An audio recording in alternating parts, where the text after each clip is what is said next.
मैं एक landing page को देखकर तुरंत जान सकता हूँ कि वो कन्वर्ट नहीं होने वाला है और दूसरी तरफ मैं एक लैंडिंग पेज को देखकर ये भी जान सकता हूँ कि वो बहुत अच्छे से कन्वर्ट होने वाला है। हे एवरीवन, मैं हूँ नील पटेल और आज मैं आपके साथ हाई कन्वर्टिंग लैंडिंग पेज की एनाटॉमी को शेयर करने जा रहा हूँ।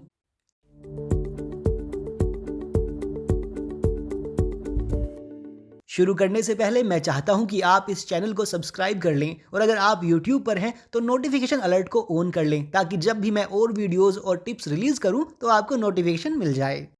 तो क्या आप सच में हाई कन्वर्टिंग लैंडिंग पेज का सीक्रेट जानना चाहते हैं? तो यहाँ एक फॉर्मूला है जो मैं आपके साथ शेयर करना चाहता हूँ और जब तक आप इस फॉर्मूले को स्टेप बाय स्टेप फॉलो करते हैं आपको बेहतर रिजल्ट मिलते हैं। लेकिन जब आप फॉर्मूले को स्टेप बाय स्टेप फॉलो नहीं करते हैं तब आप नोटिस करेंगे कि आपके कन्वर्जन्स नेगेटिव परफॉर्म करेंगे और आपके लैंडिंग पेजेस भी अच्छा नहीं करेंगे। तो चलिए शुरू करते हैं। तो सबसे पहले अपने हेडर पर अपने वैल्यू प्रोपोजिशन को स्पष्ट रूप से बताएं और ये ज़रूरी है। बहुत से लोग कहते हैं कि हाँ, हम पेज पर कहीं अपने वैल्यू प्रोपोजिशन को बताएंगे। नहीं, इंसान का ध्यान गोल्ड फिश से भी कम है। दूसरे शब्दों में अगर आप हेडलाइन से अटेंशन नहीं ले पाते हैं तो आपने बड़ी गलती कर दी है। 10 में से 8 लोग आपकी हेडलाइन पढ़ेंगे लेकिन 10 में से सिर्फ 2 ही लोग पेज पर बाकी आपकी कॉपी को पढ़ेंगे। दूसरे शब्दों में या तो आपकी हेडलाइन से लोग बाकी कंटेंट को पढ़ेंगे या आप उन्हें खो देंगे। तो अगर आप अपने वैल्यू प्रोपोजिशन के साथ एक अमेजिंग हेडलाइन बना सकते हैं तो आप अपने बाकी के पेज को पढ़ने के लिए लोगों को आकर्षित कर सकते हैं। अब सबसे अच्छी टिप मैं आपको ये दे सकता हूं, क्योंकि सबके पास अलग अलग वैल्यू प्रोपोजिशंस हैं, तो पक्का करें कि आपकी हेडलाइन कुछ बोल्ड हो। आप एक स्टेटमेंट बना रहे हो जो छोटा और टू द पॉइंट होना चाहिए, ऐसा नहीं कि जो चलता ही रहे। अगर आप कुछ ऐसा बना रहे हैं जो शॉर्ट है, टू द पॉइंट है, एक स्टेटमेंट है जो कुछ बोल्ड है और मैक्सिमम 7-8 शब्दों का ही हो, मतलब आइडियली 6 का हो, आप बहुत अच्छा करेंगे। और अगर ये लेंथी रहा तो आप लोगों को खो देंगे। और दूसरी चीज़, आपके लैंडिंग पेज पर विजुअल फोकस होना चाहिए, चाहे वो हेड शॉट हो, प्रोडक्ट शॉट हो या वीडियो हो, किसी भी तरह का विजुअल फोकस जहां लोग अपना पूरा ध्यान दें।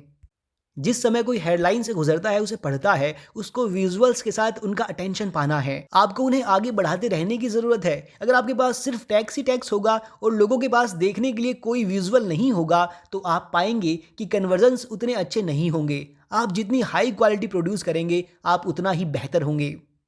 और तीसरी चीज़, आप लाभ और सुविधाओं को रेखांकित करें, लेकिन ये सिर्फ सुविधाओं के बारे में नहीं है, आपको बेनिफिट्स पर भी फोकस करना होगा। तो यहाँ सुविधाएं हैं, अगर आप सुविधाओं के बारे में बात नहीं करेंगे तो आपको ज़्यादा कन्वर्जन्स नहीं मिलेगा। लेकिन बेनिफिट की है, लोग किसी चीज़ को सुविधाओं के कारण नहीं, लाभ के कारण खरीदते हैं। आमतौर पर बेनिफिट्स ही उनकी प्रॉब्लम का सॉल्यूशन होता है। जैसे ये आपका समय बचाता है, ये आपके पैसे बचाता है। अगर वहाँ बेनिफिट नहीं है या उन्हें क्लियरली नहीं बताया गया है तो आप अच्छा नहीं कर सकते। और आपको आपके प्रोडक्ट या सर्विस का ऐसे ही कोई भी बेनिफिट नहीं बताना है। आपको अपने आइडियल कस्टमर से बात करना होगा, उनकी प्रॉब्लम्स को जानना होगा और आपके प्रोडक्ट या सॉल्यूशन को उन प्रॉब्लम को सॉल्व करना चाहिए और ये बेनिफिट होना चाहिए। और आप प्रॉब्लम को कैसे सॉल्व कर रहे हैं इस बारे में बात ना करें कि XYZ प्रॉब्लम को कैसे सॉल्व करते हैं, ये लोगों का बहुत समय लेगा। आप कह सकते हैं इससे औसतन 3 घंटे की बचत होती है। आप उन्हें बेनिफिट बता रहे हैं। फोर्थ स्टेप में आपको एक सिंगल और फोकस्ड कॉल टू एक्शन को प्रेजेंट करना है। बहुत से लोग कहते हैं, ओह मेरे पास एक लैंडिंग पेज है, मैं सभी जगह कॉल टू एक्शन लगाने जा रहा हूं। आप ये कर सकते हैं और ये कुछ प्रोडक्ट के लिए काम भी करता है लेकिन ज़्यादातर के लिए नहीं।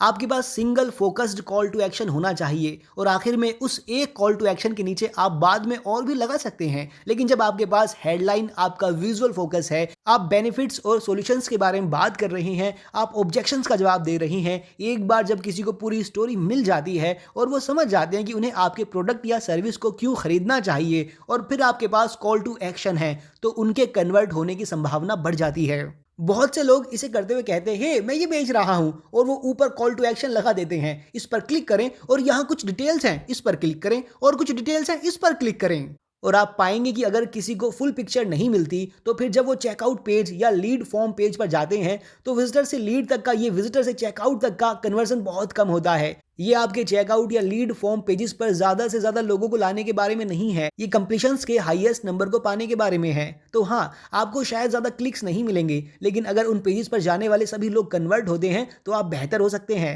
इसलिए आपको सभी ऑब्जेक्शंस को आंसर करना चाहिए। आपके पास benefits, main heading, visual focus होना चाहिए और फिर कॉल टू एक्शन में जाएं। ना कि ये कहें कि हे मेरे लैंडिंग पेज पर आओ और यहाँ क्लिक करो और सीधा खरीद लो। और बहुत से लोग कहेंगे सॉरी बाद में मिलते हैं।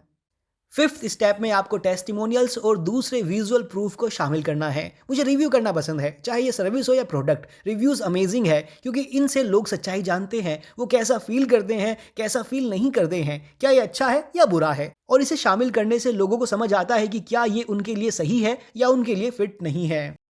सिक्स्थ स्टेप में आपको एक गारंटी देनी है। चाहे आप बिना क्रेडिट कार्ड के फ्री ट्रायल कर रहे हो तो यहाँ रिस्क कम है, या आप 30 से 60 दिन की मनी बैक गारंटी दे रहे हो, ये सब शानदार चीज़ें हैं। आपको लोगों को कंफर्टेबल फील कराना है। अगर वो खुश नहीं है तो आप जानते हैं कि आपको कैसे भी उन्हें रिफंड करना है। अगर आप लंबे समय तक नहीं चलते हैं तो आपके ब्रांड की छवि खराब हो जाएगी। देखो, हम सब परफेक्ट नहीं हैं, हम सभी को शिकायतें मिलती हैं, यहाँ तक कि मुझे भी। तो आपको क्या करने की कोशिश करना है? आपको उनका समाधान करना है। इसलिए गारंटी ज़रूरी है क्योंकि जिस समय आप लोगों की प्रॉब्लम को सॉल्व करते हैं और ये दिखाते हैं कि आप उनकी केयर करते हैं तो उनके कन्वर्ट होने की संभावना ज़्यादा होती है। और आखिरी स्टेप, स्टोरी टेलिंग को अपने लैंडिंग पेज में इंटीग्रेट करें। अगर आप स्टोरी टेलिंग को इंटीग्रेट नहीं करते हैं तो आप पाएंगे कि आपका कन्वर्जन अच्छा नहीं हो रहा है। लोगों को धारावाहिक पसंद है, चाहे आपको पसंद हो या ना हो, पर लोगों को है, इसलिए वो दिन भर टेलीविज़न देखते हैं। अगर आप स्टोरी टेलिंग को इंटीग्रेट करते हैं, लोगों को इमोशनल रोलर कोस्टर पर ऊपर नीचे लेकर जाते हैं, तो उनके कन्वर्ट होने की संभावना बहुत ज़्यादा होती है। ये सब स्टोरी के बारे में है।